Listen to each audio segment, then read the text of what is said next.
Assalamualaikum warahmatullahi wabarakatuh. Ini saya akan melanjutkan materi analisis kualitas tes dan butir soal. Analisis kualitas tes dan butir soal adalah proses penting dalam evaluasi pendidikan untuk memastikan bahwa instrumen penelitian yang digunakan adalah valid atau reliable. Yang pertama adalah validitas. Definisi dari validitas adalah mengukur sejauh mana tes atau butiran soal mengukur pada yang seharusnya diukur. Jenis-jenis validitas adalah validitas isi, validitas konstruksi, validitas kriterial. Yang kedua adalah reliabilitas. Definisi dari reliabilitas adalah mengukur konsistensi hasil tes atau butiran soal. Metode pengukurannya adalah memakai konsistensi internal atau menggunakan koefisien Cronbach alpha untuk menilai konsistensi atau butiran soal dalam suatu teks.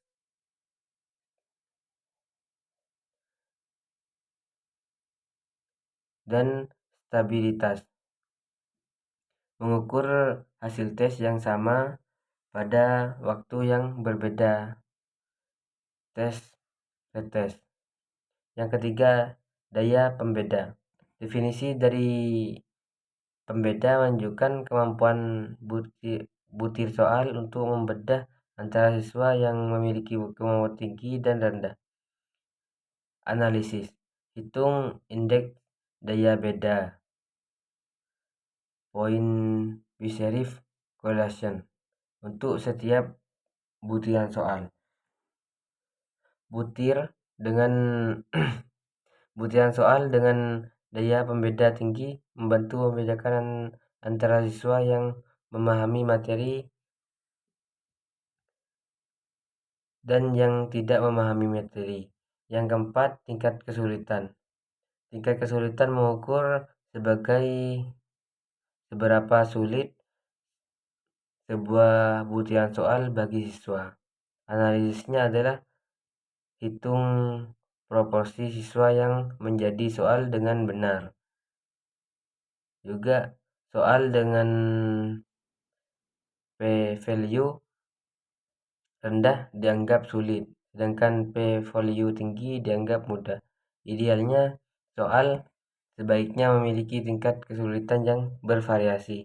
Yang kelima, kejelasan dan keterbacaan. Definisi dari keterbacaan dan kejelasan, butiran soal harus jelas, tidak ambigu, dan mudah dipahami oleh siswa. Analisisnya adalah tinjauan bahasa yang digunakan dalam soal, pastikan tidak ada istilah teknis yang tidak jelas. Juga uji coba soal dengan sekelompok kecil untuk mengidentifikasikan bagi yang membingungkan. Yang keenam adalah analisis distraktor. Definisinya adalah distraktor pilihan jawaban yang salah dalam soal pilihan ganda. Analisisnya evaluasi efektivitas distraktor. Idealnya distraktor harus cukup menarik untuk siswa yang tidak memahami materi, tetapi tidak membingungkan bagi siswa yang kompeten. Yang ketujuh, umpan balik dan perbaikan. Definisinya mengumpulkan umpan balik dari siswa dan guru mengenai kualitas tes dan butiran soal. Langkah-langkahnya adalah menggunakan hasil analisis untuk merevisi dari meningkatkan kualitas butiran soal, melakukan evaluasi berkelanjutan untuk memastikan relevansi dan efektivitas instrumen penilaian. Mungkin cukup sekian penjelasan dari saya, kurang lebihnya mohon maaf. Wallahul muwaffiq ila aqwamit thoriq. Wassalamualaikum warahmatullahi wabarakatuh.